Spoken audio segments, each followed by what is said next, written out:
Hi and welcome. I'm Keaton Malone, aka Carson RunQuest 2.0. That's right, I'm starting beef with Karsten. I'm a more quirked up white boy and I watch more movies than Caesar. Anyways, these are the movies I watched this month, and I'm sure I watch more than Cats and RunQuest. For context, I rate movies on a 10-point scale, with most movies residing at a 6. A 6 or higher probably means that I either enjoyed or appreciated the movie.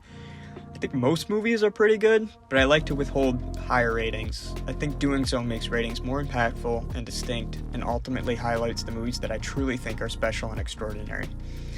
A 1 out of 10 is just an abysmal catastrophe, a 2 being a very bad movie, a 3 is a bad movie with some redeemable qualities, a 4 is very meh, 5 is mediocre, 6 is an okay movie, or something I consider a guilty pleasure, 7 is a solid film, but nothing too special, 8 is great, 9 is amazing, and 10 is a masterpiece.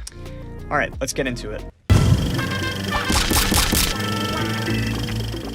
Despite being really interested in the topic, I was kind of underwhelmed by the content of the documentary. It was really great to hear the perspectives of a various range of Indigenous Americans, but I felt the documentary itself wasn't all that engaging. I didn't really learn anything new, which kind of seems to defeat the purpose of a documentary. I really wanted more from this, but it's a pretty okay watch in general.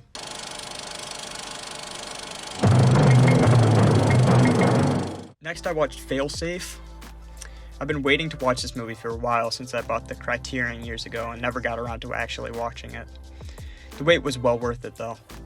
I'm currently watching a bunch of nuclear war movies for an upcoming project, and although the film very much fits within this subgenre, it actually felt really unique and special. It's directed by Sidney Lumet, who's one of my favorites. He's a master of letting dialogue and performances guide a film's emotion. There's literally no musical score to this movie, making all the tension and atmosphere feel so earned and natural. It essentially feels like 12 Angry Men, another Lumet classic, with nuclear Armageddon being the stakes of the conflict. This movie genuinely scared the shit out of me. A highly recommended 10 out of 10. Al-Tiki, the Immortal Monster. Then I watched Kel-Tiki, the Immortal Monster, which is a 1950s Italian monster movie, and it was pretty good.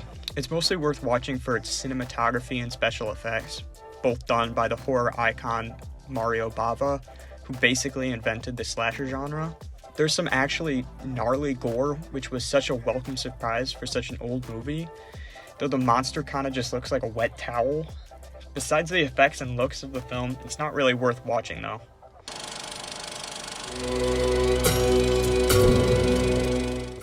This month I also finished the Adam Curtis docuseries Can't Get You Out of My Head, which was incredible.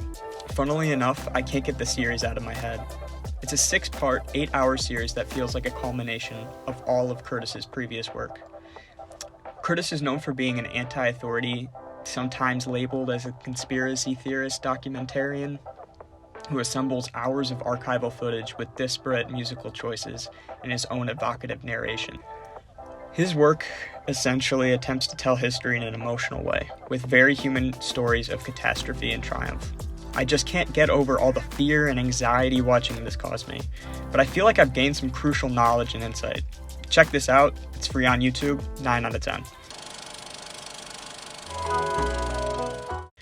After that, I watched The Illusionist, which is a really endearing animated movie. It's based on a script written by Jacques Tati, a legend of French comedy film, known for his character Monsieur Hulot. The script was never adapted to the screen during Tati's lifetime. Instead, fellow French director Sylvain Chomet realized the story for the screen. It's super sweet and never saccharine, but I can't lie that it didn't really resonate with me. It definitely captured that Hulot magic, but it's done pretty conventionally and unexcitingly. Not a bad watch at all, it just wasn't great either.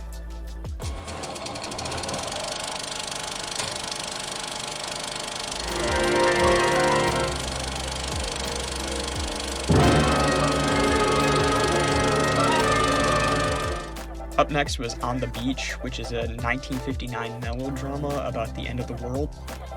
Essentially, the world has been bombed to shit except for Australia. Instead of being a huge action movie about the nuclear apocalypse, this film instead focuses on how people grieve for their loved ones and come to terms with mortality. Despite being a melodrama, the dialogue and performances are relatively subdued, making for some powerful moments. There's also a lot of great uses of Dutch angles and close-ups. I think the biggest issue is that it's very much a product of the 50s, and therefore sanitizes a pretty horrific event. Like in one scene, the characters go to San Francisco to see if there are any survivors and discover a ghost town with no sign of destruction, which felt very discordant with the whole nuclear Armageddon thing. Plus, Anthony Perkins has a stupid Australian accent.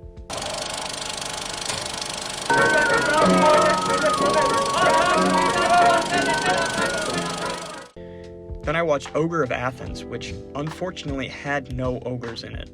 But it was a pretty great Greek crime drama about a guy that gets mistaken for an infamous crime lord. It was surprisingly funny, and it really develops its characters well. A great little gem of a movie.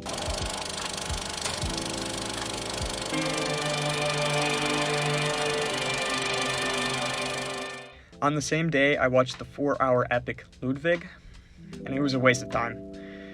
It's objectively a good film, but these royal biopic history movies are just so boring when played so straight. History can be so fun, but the history film genre is just so full of these boring-ass movies. Give me more weird history movies.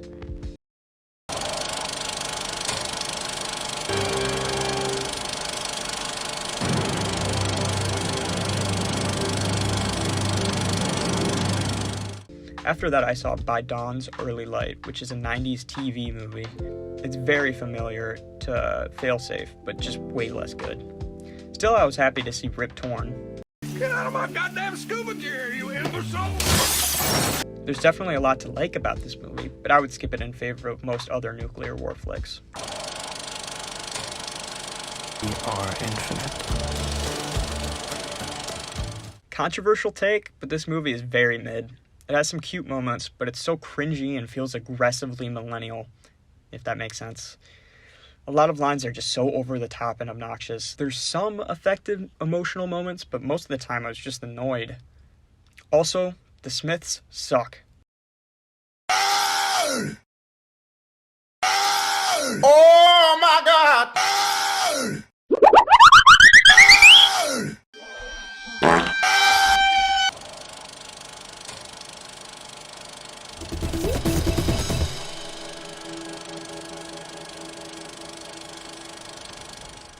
Then the next day I watched Swiped. It's a Noah Centineo movie and it was god-awful. Some of the most inept filmmaking here, and there's only occasional moments of so bad it's good relief. It also happened to be my 2500th movie of all time, which is really kind of painful. It does have some funny feminist undertones, which really feel insulting given how terrible the movie is, but I guess Speak Your Truth and Deborah Fishman.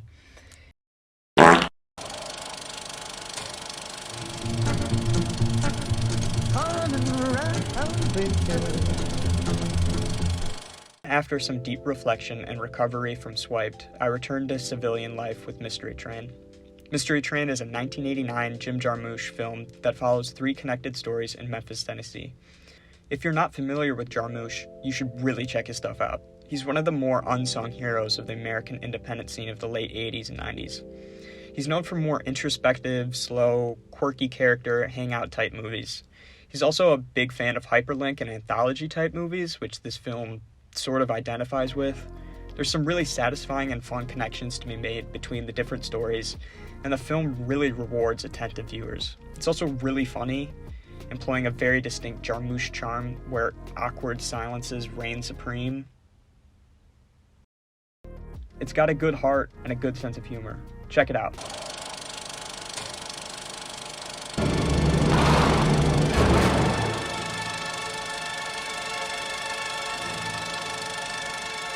I followed up Mystery Train with Army of Shadows the same night. It's a French film from the late 60s about the French resistance during World War II and German occupation. The director, Jean-Pierre Melville, born Jean-Pierre Grumbach, was a member of the French resistance, even beginning the moniker during the war as a tribute to Herman Melville. Melville's brother was also killed during their time in the French Resistance. So clearly the film was very personal for Melville. His experience during the war also informs his penchant for the espionage and underground thrillers, which his career is chock full of. The film itself is pretty gorgeous and has some incredibly cinematic moments. I do think the second act drags really heavily, but it's still quite a worthwhile watch.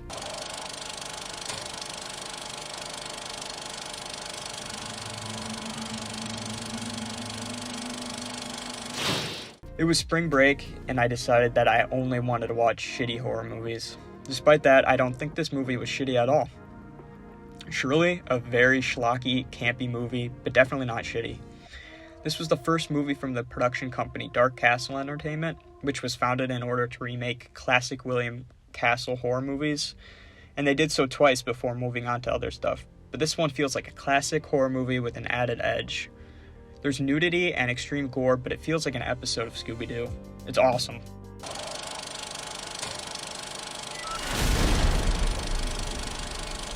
What's going on?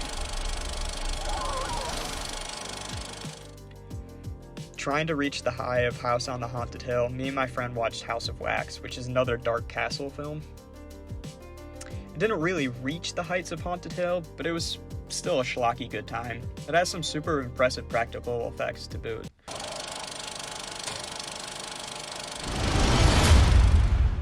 In the same vein, we watched Thanksgiving by Eli Roth. I have a weird, special place in my heart for Eli Roth. His movies are so trashy that they just, transcend their own trashiness. And Hostel is one of my biggest guilty pleasures of all time. In some regards, his most recent effort struck a similar chord, but it just wasn't trashy enough. The opening is bombastic and grotesque, which made me excited for the rest of the movie, but it was just kind of meh after that. There's moments of great dark humor and some cool kills, but it just feels like a pretty run-of-the-mill slasher. It's also the most blue and orange movie ever made.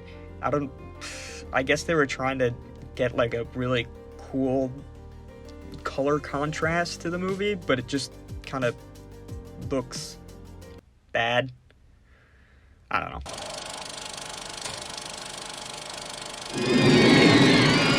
Friday the 13th, Part 5, A New Beginning. The penultimate movie in my shitty horror movie marathon was Friday the 13th, A New Beginning, which is the 5th in the series, and it sucked. Really bad. Oh, hey, you okay? Oh, some damn enchiladas.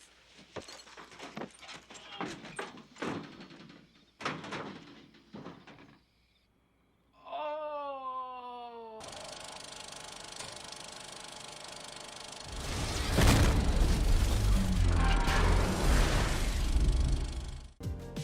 The final movie in this pathetic marathon was Final Destination 3, which was not good. It has some fun scenes and one of the best match cuts I've ever seen. But it also has this mean-spirited, edgy vibe to it that's not really fun. It seems the franchise would get more and more cynical and off-putting as it went along. I think part of it is just, it's not fun to watch people die in CGI. Hey, SpongeBob lives underwater. It's so sad that you know that.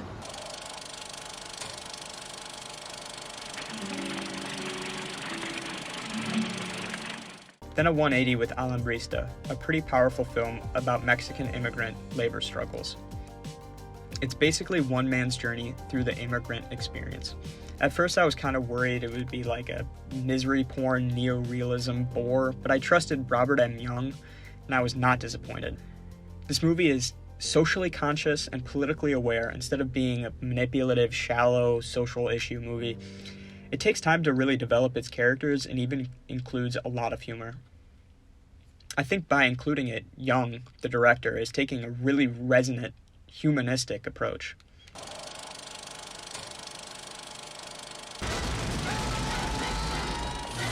Super Mario Brothers. This ain't no game. And now back to goofy-ass movies with Super Mario Bros. The movie. The original, mind you.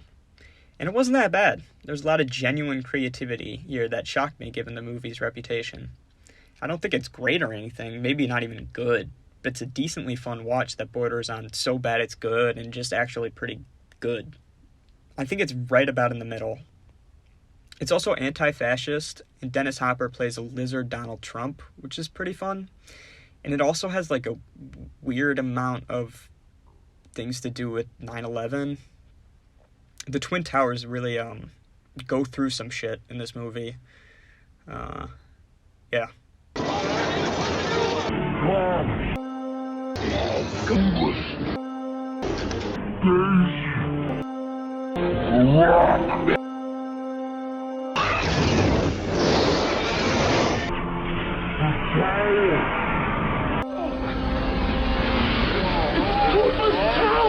Those guys will do anything for publicity.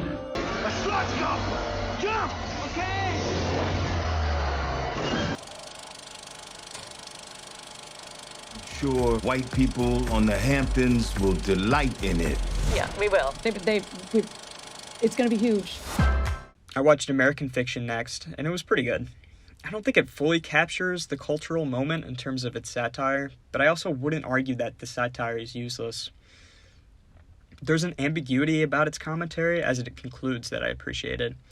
Still, I didn't find anything about the movie, filmmaking-wise, to be all that interesting. The acting is all pretty good. I'm especially happy to see Jeffrey Wright in a leading role, but I can't help think that this could have been much better. But hey, my parents really liked it.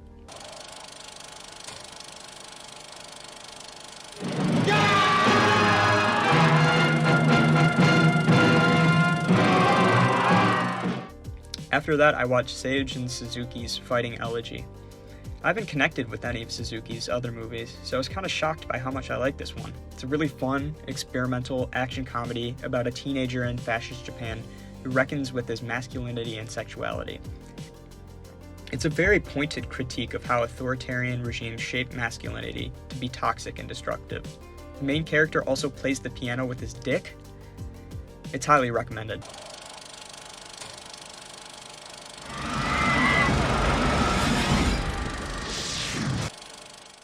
Then I went back to slasher franchise movies with Scream 3, and it was fine. Never been a huge Wes Craven fan, and it really continued on with this one. There's moments I love, especially the movie's sense of humor, but ultimately these movies feel so formulaic. This was also probably the weakest Ghostface reveal. There's so many plot threads that just are abandoned. It just feels like the story was rushed and unfocused. Parker Posey has a pretty small role, but she absolutely stole the show. She's so good. If she was the main character, this could have been a masterpiece. Instead, it's just a... Whose country are we in?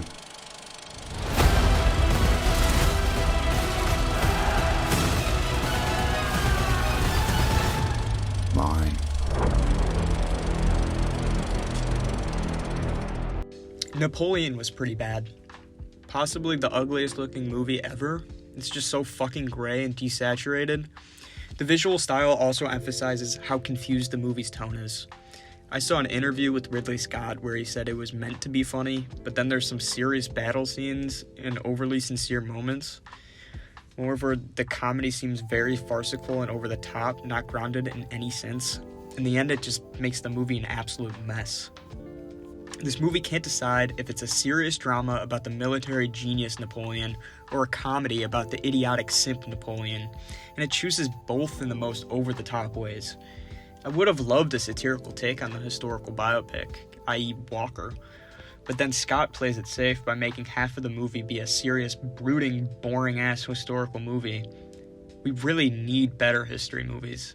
Stop making long, boring historical epics about monarchs and warlords. There's so much richness in historical fiction that films have yet to fully grasp. Sorry for the rant. Vanessa Kirby was really good, and my dad said the movie was interesting.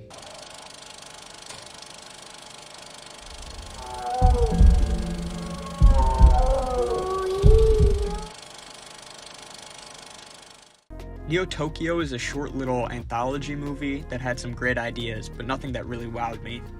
There's some impressive animation for sure, but I just couldn't get into the stories.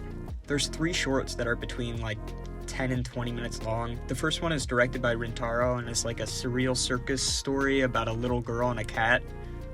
That's all I got from it, but it made me intrigued about his other stuff, I guess. The next one is made by Yoshiaki Kawajiri, and it was about a futuristic race car driver that dies? I don't know. But the third one is really cool. It's made by Katsuhiro Otomo, director of Akira, and is about a worker tasked with shutting down a construction job done by robots. It has some interesting commentary on exploitation of the global south by companies. It's not explored as much as it could, but it's still a unique, important premise. Worth it just to see the last one, I guess, and you may like the other two better than I did. It's less than an hour long, so not a bad way to spend your time, but also not really recommended.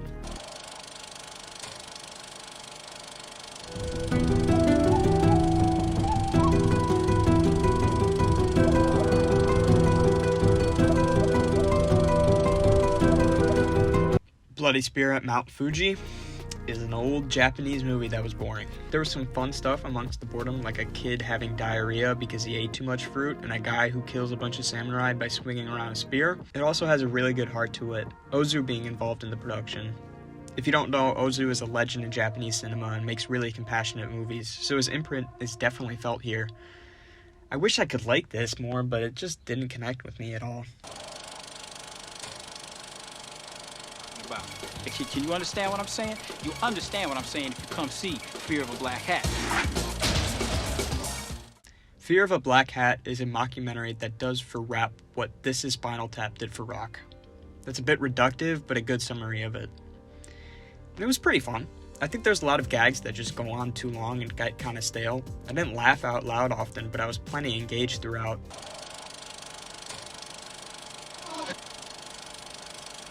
We interrupt our regular programming to bring you this special bulletin from RBS News. Special Bulletin is also a mockumentary, but a wildly different tone than Fear of a Black Hat. It's basically a fictional news coverage of a hostage situation. The situation gets worse when the hostage takers threaten to detonate a nuke. The nuke will blow up all of Charleston, South Carolina if the city's nuclear stockpile isn't disarmed. This mockumentary was actually broadcast on NBC in 1983. Although there were numerous warnings about its fictional nature, some people were still terrified by it, and I can see why, but I really couldn't help compare it to Ghostwatch. Ghostwatch being a similar format, but with ghosts as a threat rather than a nuclear detonation. Still some great moments though, and I love the idea of the format. I'll talk about it more in the future, so subscribe, I guess.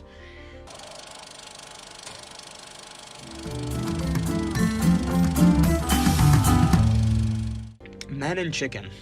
It's okay. It started off promising, establishing a very unique dark comedy vibe, but then just got stale. It's not bad at all, and Mads Mikkelsen is fantastic as always, yet there's just something missing. I think it mostly has to do with the film's tone. This movie tries to balance this weird, disturbing energy with an oddly over-sentimentality. It genuinely feels like a Disney movie at points. The whole thing is about accepting your family despite their quirks, but that's been done so many times.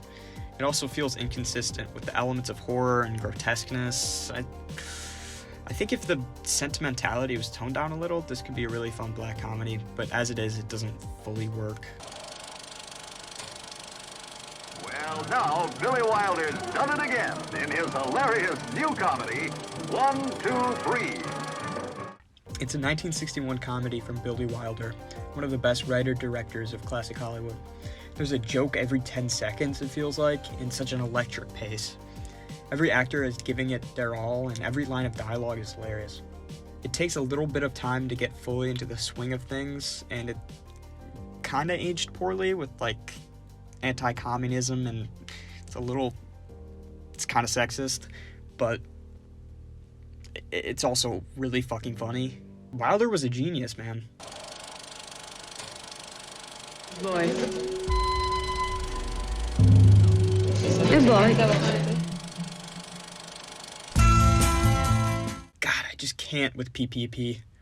I can respect his motivations with his films, and he was pretty based, but his movies just stink of pretentiousness.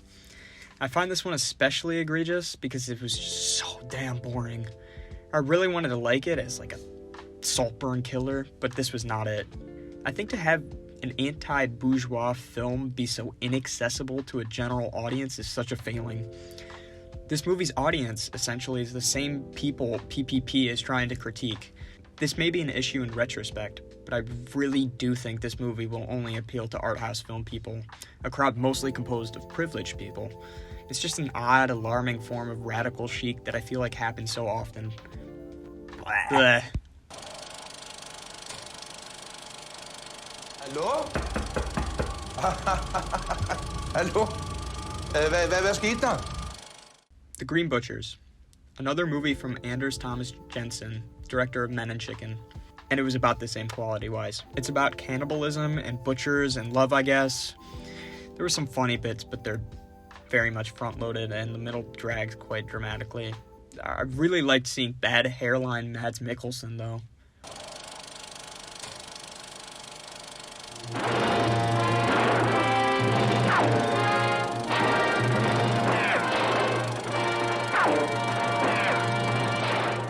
A pretty interesting 50s Western. I really like the setup to this movie, but was kind of let down by what feels like a pretty meandering middle section. The writing is top-notch, and the characters' motivations and conflicts are dynamic and captivating, but there's not a lot that happens in the movie. It also has brown-faced white dudes playing American Indians, which was very hard to watch. Also has some really obvious and ugly day-for-night scenes. If you don't know, it's pretty self-explanatory. I don't mean to be condescending, but day for night is basically when movies are shot in the daytime and then edited in post-production to look like they were shot during the nighttime. That feels condescending. I'm sorry if it was.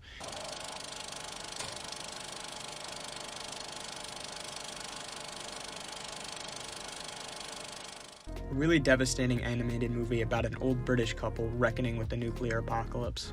More to come about this film in the future, but for now I'll say that it expertly blends animation styles and real footage, has such endearing characters, and will definitely break your heart. It also has an original song by David Bowie.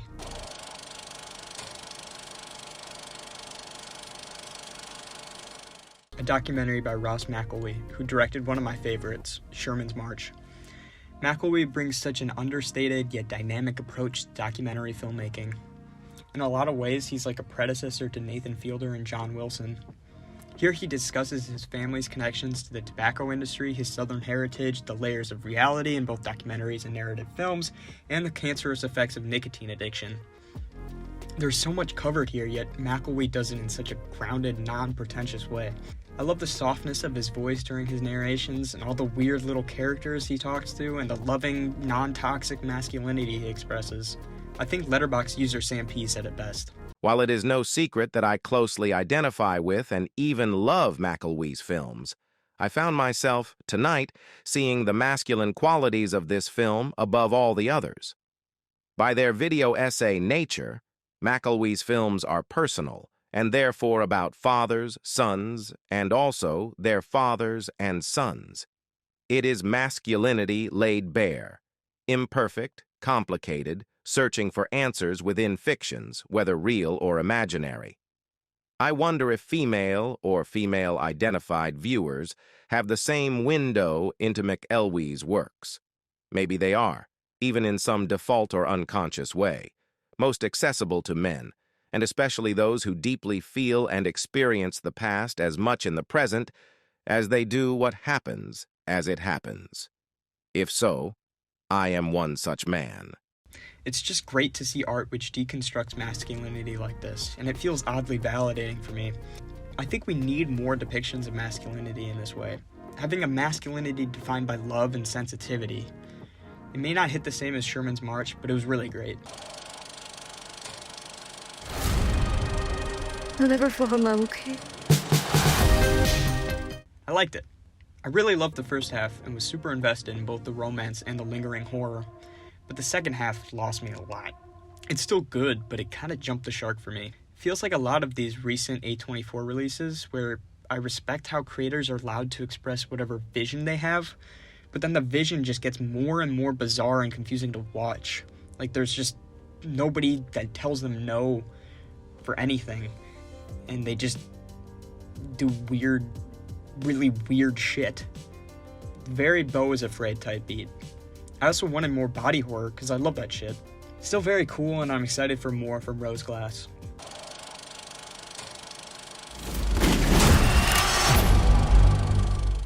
my third and final movie from Anders Thomas Jensen was probably my favorite. I think I'm getting his style and interests more and more. I don't know if I love it or even like it, but I appreciate how idiosyncratic his stuff is. There's a lot of interesting connections between coincidences and trauma in this film, which is such a new, thought-provoking topic. And the action is good too, and there's some funny moments. It's not something I'd revisit, but it was not a watch that I regretted at all.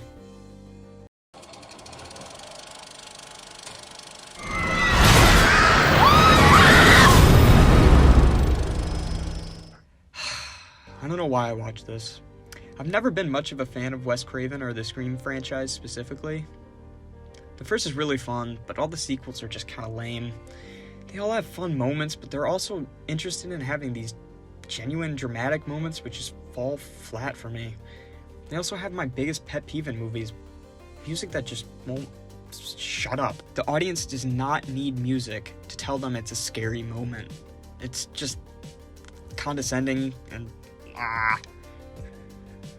The writing and actors should communicate all that. It just feels lazy and manipulative. It was a pretty competent movie, but I'll probably forget about it in weeks or even days. A true story of justice and courage. The Ballad of Gregorio Cortez. A very underrated and underseen movie, which tells the tale of the Mexican-American folk hero, Gregorio Cortez. It's a very understated film, which doesn't have a noticeable structure or overt style. Instead, it's a movie which relies on compassion, emotion, and tenderness. Similar to Bright Leaves, I love how this movie depicts a different aspect of masculinity. This masculinity which finds its strength in love. It took me a bit to get into this movie, but when it becomes more and more focused on Gregorio Cortez, it becomes such an engrossing watch. It makes a very interesting decision to not translate his Spanish dialogue. In other movies, this has the effect of othering or exoticizing a culture of people. Think Isle of Dogs and a lot of Wes Anderson stuff. But for this movie, it works perfectly. This choice emphasizes how universal empathy is, and how it can extend beyond language and ethnicity in extraordinary ways. Similarly, this movie is really made for a Mexican-American audience, so it wouldn't really be necessary to translate everything into English. So much beauty and humanity in this movie. Please watch it. 8 out of 10. May move up to a 9 though.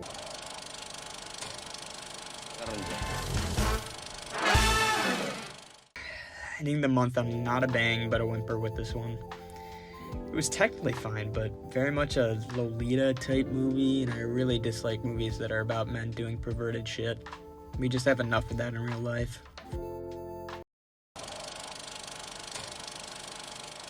So that was March 2024. Not a bad month of movies. Of the 39 movies I watched this month, I'd give a strong recommendation for these 10. Well, I hope you enjoyed, and I hope I didn't shit on your favorite movie. But if I did, let me know in the comments how stupid I am. I also hope I gave you some new movies to add to your watch list. And with that said, watch more movies.